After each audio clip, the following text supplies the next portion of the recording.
yo también comienzo agradeciendo a los organizadores la invitación a hacer de Discasa, de un trabajo que bueno, yo creo que para haber sido hecho por alguien que se dedica al derecho mercantil, está muy bien. Bueno, es una pequeña broma, pero es cierto que yo creo que tiene mucho mérito, ¿no? Una persona que se dedica normalmente al derecho mercantil y que se haya sumergido en una bibliografía que es casi todo de derecho administrativo, escrita por administrativistas, y entonces eso genera obviamente muchas dificultades. Aunque también tiene la ventaja de que, ¿no?, al ver una cosa desde fuera, ¿no?, pues uno no está lastrado por un montón de doctrinas, conceptos incomprensibles que no tienen sentido y que molestan, y bueno, siempre pues el hecho de que una persona contemple esta doctrina, estos problemas, bueno, pues siempre acaba proporcionando una visión más fresca y nueva de todos estos problemas.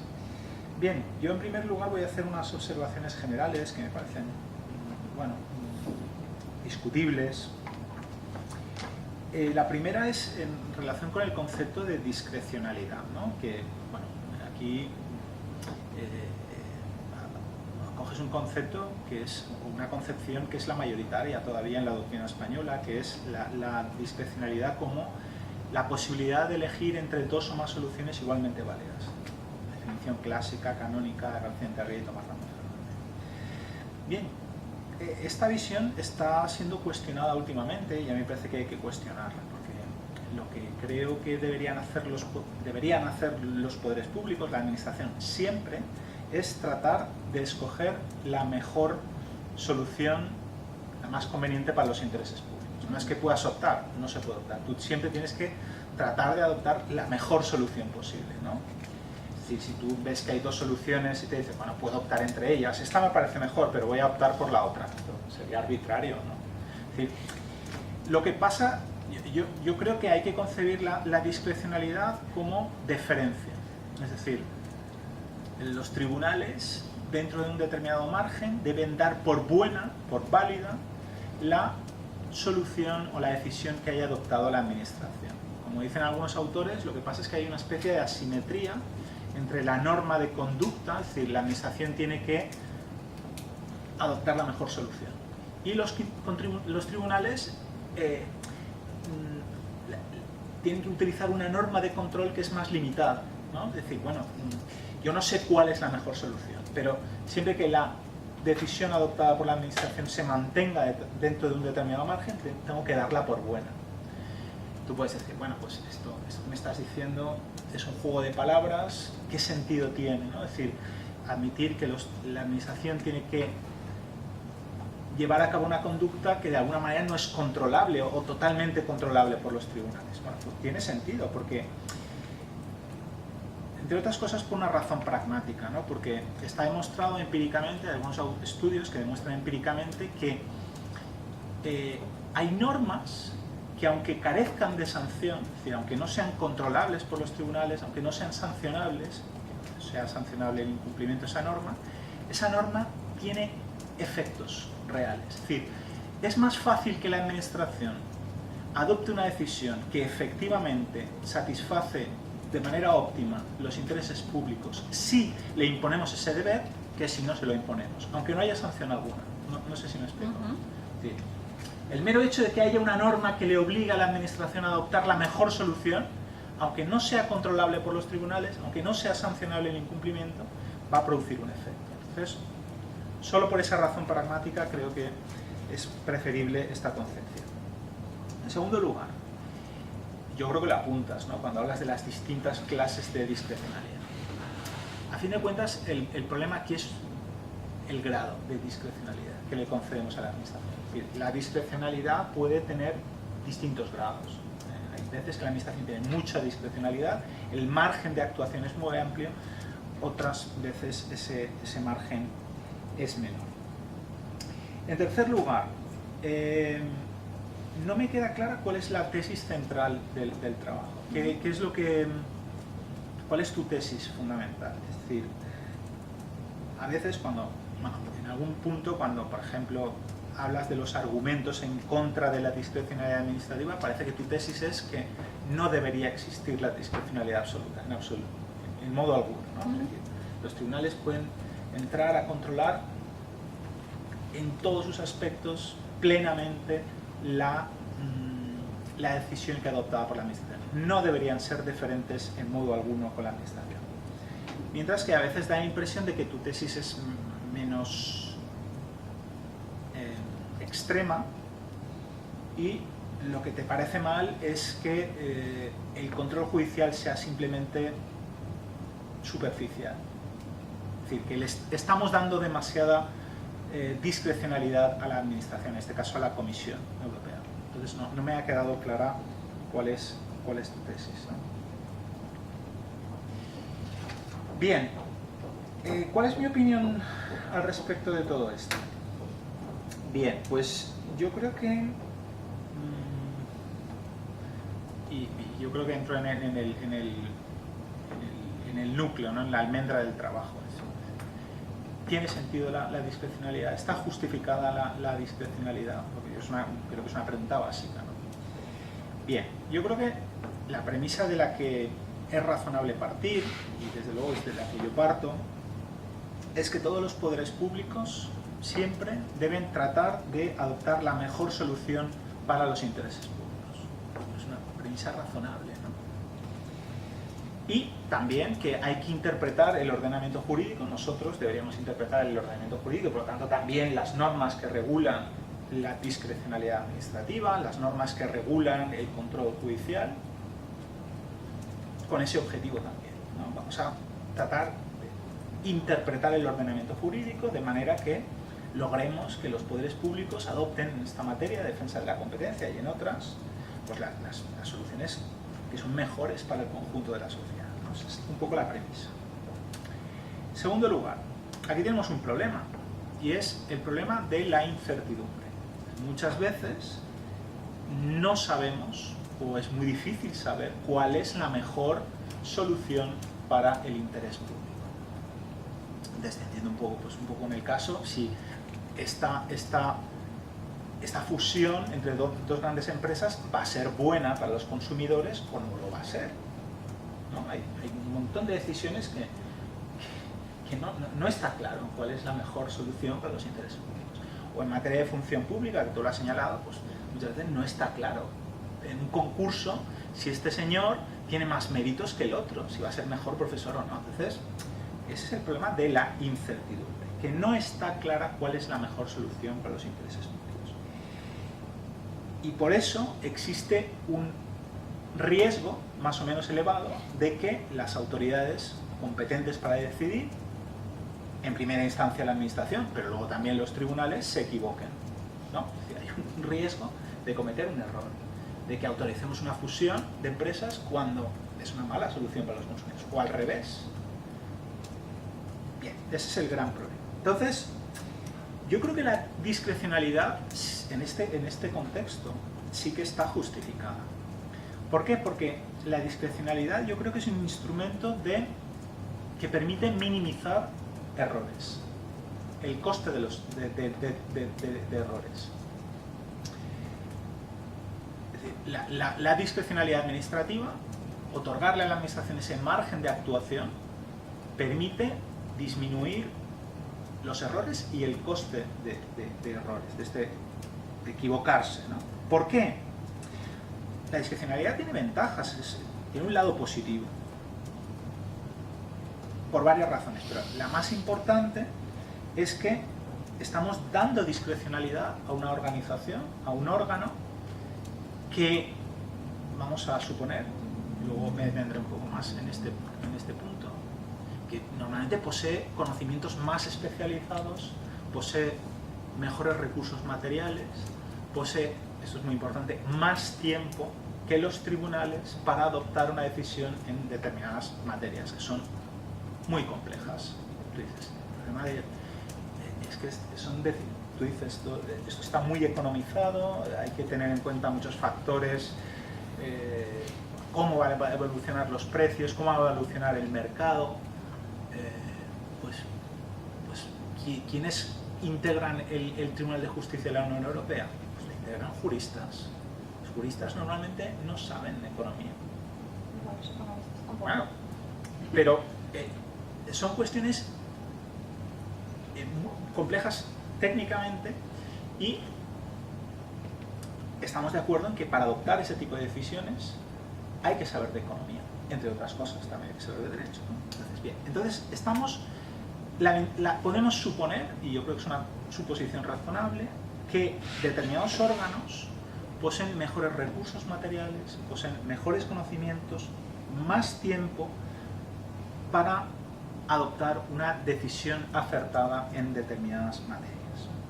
Además, hay órganos administrativos, no es este caso, que tienen cierta legitimidad democrática, ¿no? Sí que hay el Consell de la Generalitat pues tiene más legitimidad democrática que el TSJ de Valencia. Sí. Y eso es importante porque los errores que puede cometer el Consell son más aceptables que ceteris paribus que los errores que puede cometer el TSJ. Los hemos votado. Tiene un respaldo democrático. Entonces, podemos suponer que van a ser aceptados mejor por la sociedad, por el conjunto de los ciudadanos, que los errores que cometen los tribunales, ¿no? Esas serían las dos grandes ventajas que obviamente, dependiendo de los casos, se van a ver en mayor o menor medida. Eso lo voy a señalar luego. Claro, tú dices, bueno, la ventaja esta de la... Yo además, desde hace 2 años, formo parte de la comisión de reclamaciones y eso de la universidad. Y me ha servido, bueno, ya lo sabía, pero para corroborar un poco lo que estoy diciendo. O sea, en un concurso de un profesor asociado, ayudante doctor de física nuclear, ¿yo qué voy a decir ahí si este artículo es mejor que el otro? Pues si hay 5 expertos que están en la comisión de física, ¿no?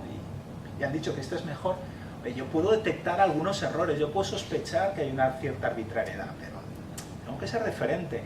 Y si yo tengo que ser referente, ya un juez que tiene que poner una sentencia al día, porque en la comisión somos unos 10 o 12 y hay gente de física, hay gente y conocemos el mundo universitario y sabemos de qué va la cosa. Pues imagínate un juez de lo contencioso administrativo que tiene que poner una sentencia al día, que tiene 2 horas para mirarse el caso, necesariamente tiene que ser deferente. No completamente deferente, pero en cierta medida sí que tiene que ser. Tú me dices, bueno, pero hay 2 soluciones que hacen que esto de la discrecionalidad sea prescindible. La primera son los tribunales especializados. Y de alguna manera el Tribunal de Justicia de la Unión Europea acaba siendo un tribunal que se va especializando porque acaba conociendo de muchos. Pero, en primer lugar, la especialización nunca va a alcanzar el grado, seguramente, que tiene la administración. Y segundo, lo decimos, bueno, pero un juez puede ayudarse de dictámenes periciales. Pero es que un dictamen pericial me parece que no tiene el mismo valor que la opinión de muchos expertos que integran la Comisión Europea y que están trabajando sobre ese tema durante varios meses.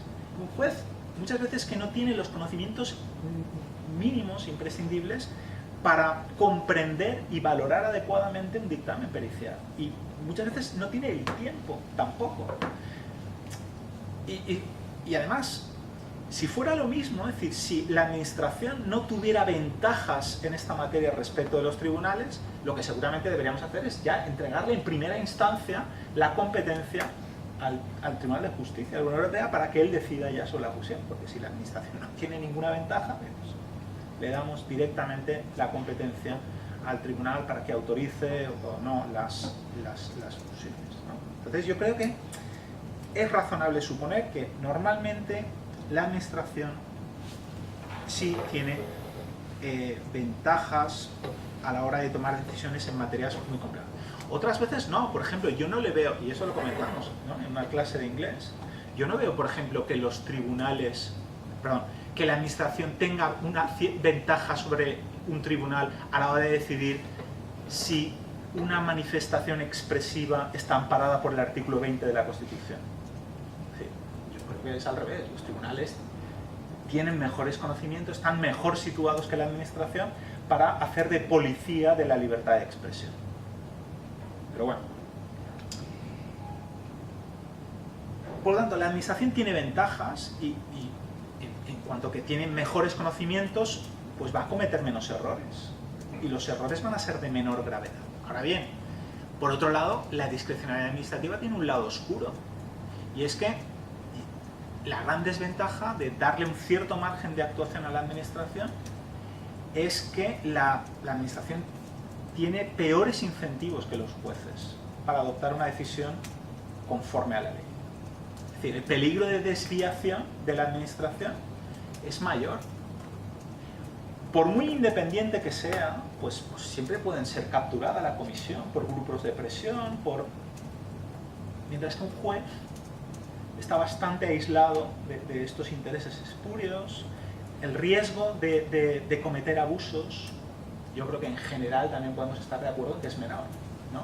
Es más peligrosa la administración, que puede actuar presionada por intereses políticos, presionada por empresas del sector. Juez no es absolutamente impermeable, pero en líneas generales el riesgo es menor.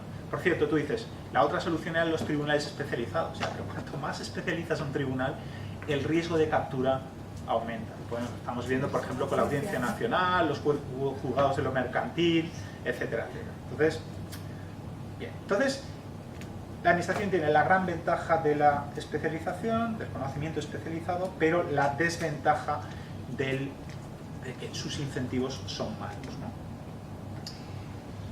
Mientras que los tribunales es al contrario, tienen menos conocimientos especializados, pero tienen mejores incentivos, ¿no? Entonces, yo creo que la clave es encontrar la justa medida en cada caso de discrecionalidad.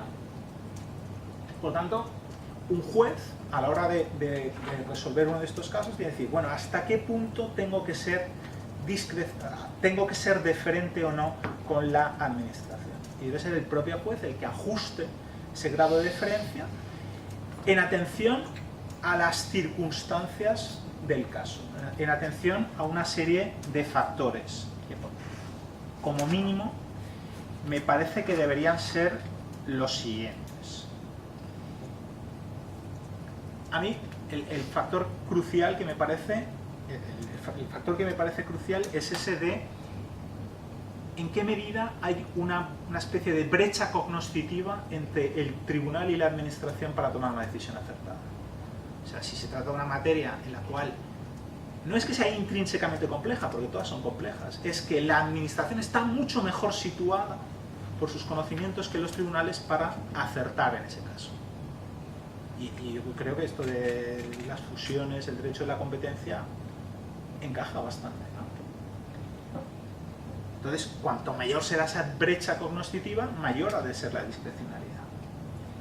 Otro factor es la incertidumbre. Cuanto mayor sea la incertidumbre, yo creo que también hay que ser más deferente con la administración. La legitimidad democrática. Cuanto mayor sea la legitimidad democrática, mayor deferencia. La plausibilidad sustancial de la decisión. Si tú ves una decisión y dices, aquí la administración se está apartando de un precedente, ha adoptado una decisión que no está motivada, pues hay que ser más estrictos con la administración porque el riesgo de desviación es mayor, ¿no? Otro factor, las garantías organizativas, procedimentales y formales observadas por la administración. Si la administración te demuestra que ha observado un procedimiento muy estricto, que hay informes que apoyan su decisión, que además es una decisión adoptada por un órgano que es independiente, etcétera, etcétera, bueno, pues mayor deferencia. El riesgo de que haya desviaciones, que puede ser diferente, ¿no? Pues puede haber materias donde tú puedas sospechar que la administración está tratando o la comisión está tratando de favorecer espuriamente determinados intereses, ¿no? Hay otros factores, pero vamos, eso yo creo que serían los factores claves. Y luego también, pues yo creo que básicamente hay que seguir criterios muy parecidos a la hora de decidir, una vez que se ha declarado que el acto en cuestión es ilegal, si se sustituye o si simplemente se le devuelve el caso a la administración. Yo creo que aquí más o menos está aceptado el criterio de que si el juez tiene suficientes elementos de juicio para determinar cuál es la solución que debería haberse adoptado, pues hay que tomar esa decisión. El juez tiene que directamente tomar esa decisión, no retrasar todavía más la resolución del caso devolviéndoselo a la administración para que, mientras que si el juez no puede saber cuál es la solución pertinente, pues sería un poco imprudente o temerario que el juez impusiera una determinada solución. Entonces, yo creo que ahí no hay demasiados. El análisis puede sofisticar mucho, pero yo creo que serían básicamente los criterios que yo utilizaría. Pues muchas gracias, Gabriel.